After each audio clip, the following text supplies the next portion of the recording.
এখন আমরা আছি ম্যাক্রোমিডিয়া ড্রিমওয়েভারে।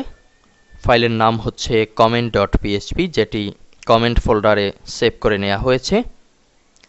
শুরুতে আমরা একটি ইমেজ দেখতে পাচ্ছি। প্রজেক্টটি বোঝানোর সুবিধার্থে আমরা এই ইমেজটি ইনসার্ট করেছি। সাপোজ এটি একটি পোস্ট, এটি HTML এ করা হয়েছে। সরাসরি ইনসার্ট ক্লিকের মাধ্যমে ইনসার্ট ইমেজ ড্রিমওয়েভারের যে পদ্ধতি, সেই পদ্ধতি ব্যবহারের মাধ্যমে নিচের দিকে একটি ফর্ম তৈরি করা হয়েছে। ফর্ম তৈরির কৌশল আমরা এর আগেও অনেকবার দেখেছি। একটু বড় অক্ষরে লেখা হয়েছে সেন্ড ইওর কমেন্ট, অর্থাৎ উপরে যে পোস্ট আছে, যে ছবি আছে, এখানে যে সুযোগ সুবিধা সম্পর্কে লেখা হয়েছে, এর বিপরীতে কমেন্ট প্রত্যাশা করছি। সেন্ড ইওর কমেন্ট, দুটি ফিল্ড আছে, নাম লিখবে এবং কমেন্ট করবে। পরবর্তীতে সাবমিট বাটনে ক্লিক করবে এবং আরও একটি বিষয় আমরা এখানে একই পেজে অন্তর্ভুক্ত করেছি।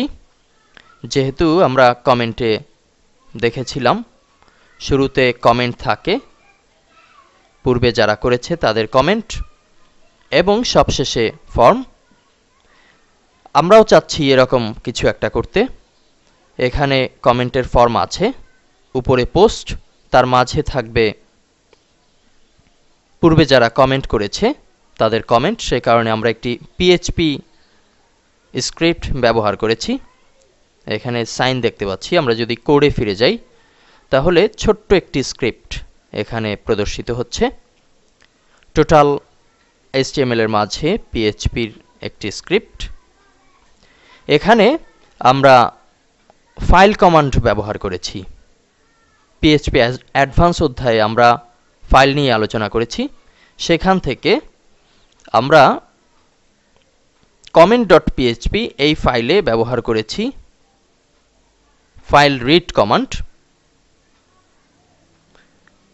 আমরা আমাদের সার্ভারে লোকাল হোস্টে কমেন্ট নামে একটি নোটপ্যাডে তৈরিকৃত ফাইল সেভ করে নিয়েছি। এটি এখন 0 KB তে আছে, অর্থাৎ ব্ল্যাঙ্ক অবস্থায় আছে। আমরা যদি ওপেন করি লক্ষ্য করছি এটি ব্ল্যাঙ্ক অবস্থায় আছে। আমরা এখানে এই ফাইলটিকে রিড করার জন্য বলছি, অর্থাৎ ফাইলটিতে যা লেখা আছে সেটি যেন প্রদর্শন করে, সে কারণে রিড কমান্ড ব্যবহার করা হয়েছে। শুরুতে ফাইল নেম একটি ভ্যারিয়েবল। ফাইল নেম হচ্ছে comment.txt, যেটি আমরা লোকাল হোস্টে দেখতে পাচ্ছি। এরপরে ভ্যারিয়েবল ফাইল হ্যান্ডেল। আগে আমরা রিডের জন্য যে লেখাগুলো ব্যবহার করেছিলাম একই কোড এখানে ব্যবহার করেছি, শুধুমাত্র ফাইলের নেম চেঞ্জ করা হয়েছে। এবং শুরুর দিকে ইকো হিসেবে একটি লাইন লেখা হয়েছে। ইকো দিয়ে প্রদর্শন করব শুরুতে see the comments, অর্থাৎ পূর্ববর্তী যারা আছে তাদের কমেন্টস দেখার জন্য এই অংশটুকু লেখা হয়েছে। এবং HTML এর বেশ কিছু কোড জুড়ে দেয়া হয়েছে লেখাটি ডেকোরেশন করার জন্য। এ পর্যায়ে ফাইলটিকে সেভ করে নিচ্ছি আবারও, এবং ব্রাউজার থেকে আমরা চলে যাচ্ছি localhost/php_guru। এখানে আমরা কমেন্ট নামে একটি ফোল্ডার দেখতে পাচ্ছি। এখানে ক্লিক করলে আমাদের সামনে বেশ কিছু ফাইল চলে আসবে যেগুলো কমেন্ট ফোল্ডারে অন্তর্ভুক্ত আছে। আমরা তৈরি করেছি comment.php। এখন এই ফাইলটিকে ওপেন করছি। ব্রাউজারে প্রদর্শিত হচ্ছে শুরুতে আমাদের দেয়া নির্দিষ্ট ইমেজ, যেটিকে আমরা পোস্ট হিসেবে এই মুহূর্তে কল্পনা করছি। নিচে আছে সেন্ড ইওর কমেন্ট, নেম এবং কমেন্টের বক্স।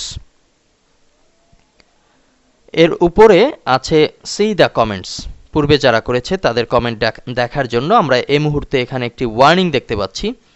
ওয়ার্নিং কিন্তু কোনো প্রকার এরর না। ওয়ার্নিংটা হচ্ছে length parameter must be greater than 0, অবশ্যই 0-র চেয়ে বেশি হতে হবে যদি এখানে কিছু প্রদর্শন করতে হয়।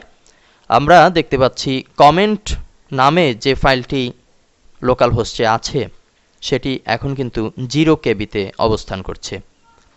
আমরা যখনই এখানে কমেন্ট সাকসেসফুলি আপলোড করব কিংবা আপডেট করব তখন এখানকার ওয়ার্নিং সরে গিয়ে আমাদের সামনে সেই কমেন্টটি প্রদর্শিত হবে।